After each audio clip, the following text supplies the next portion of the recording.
Hello and welcome or welcome back. I'm Bo. And I'm Win. And we took Caleb Hammer's budgeting course and wanted to talk about it a little bit. Yeah, so while there are certainly some familiar concepts here, definitely this helped things click into place for me in ways that a lot of other channels have not. We want to break this down into three parts. What it covers, how we're implementing it, and how we felt after taking the course. Yeah.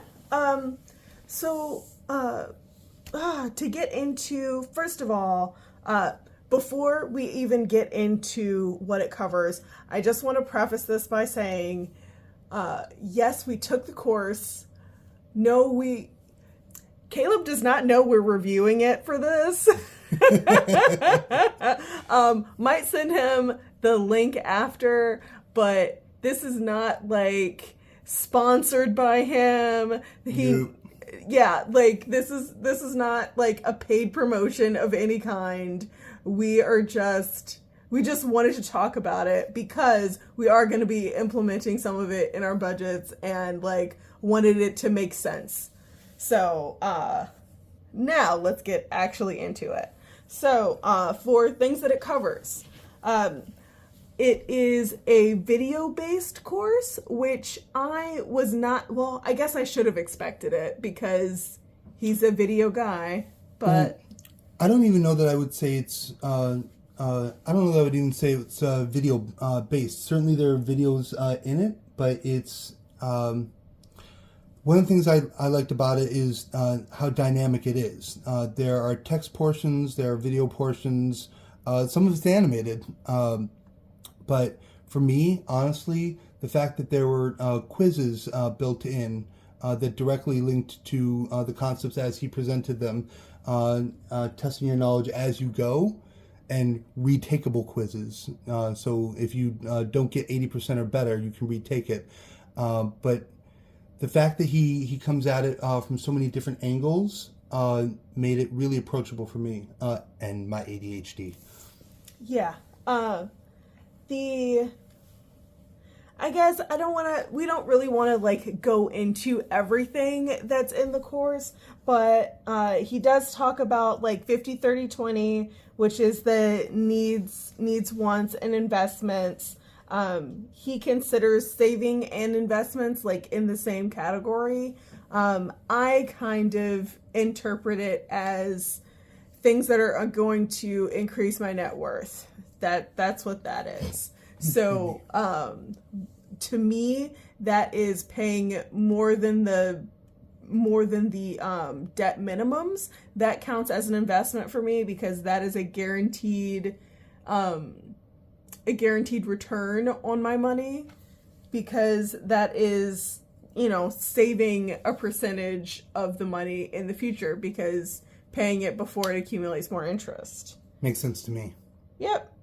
And he talks about the differences between like high interest debt, low interest debt. Good debt versus bad debt.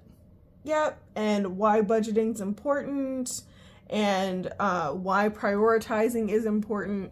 And a couple of ways that you can prioritize are the needs, wants, investments, which are the 50-30-20, and also the happiness score, which we actually...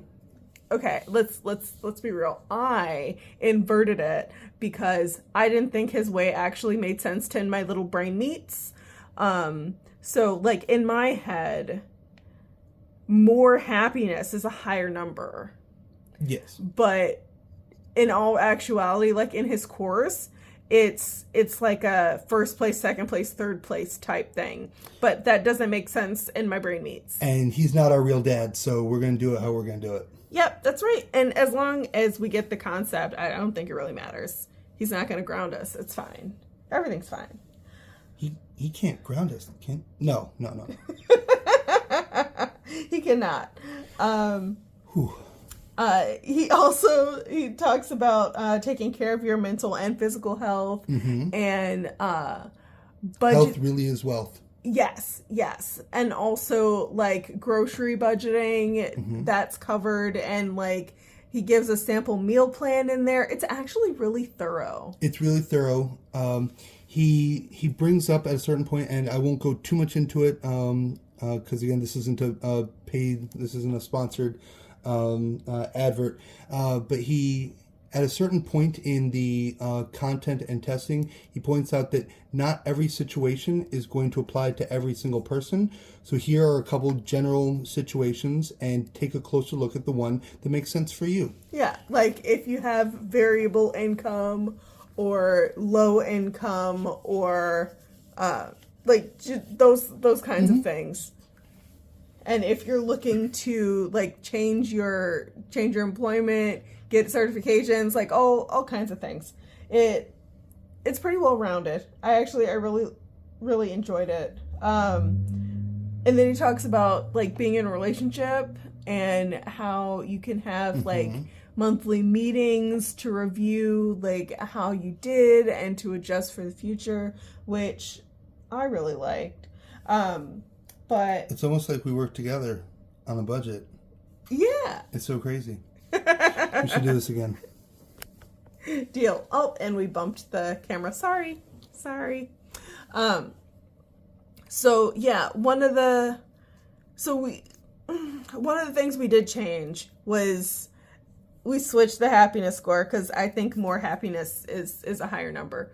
But also trying to see like how close we can get to the 50-30-20, which for us is probably going to end up being 50-25-25, because we are very behind on investing, and we need to get much better about that. But because we do the like envelope style budgeting and we save up for things month to month, these percentages aren't really going to be accurate.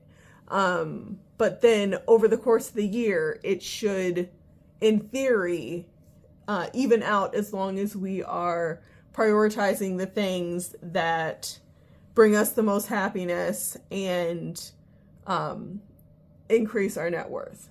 Yeah. Now, again, to be clear, that's not something that's directly taken from his course. That's something that we have adapted to meet our own needs, but we're implementing it in ways that make sense for us. Yep. And honestly, that's really what you got to do.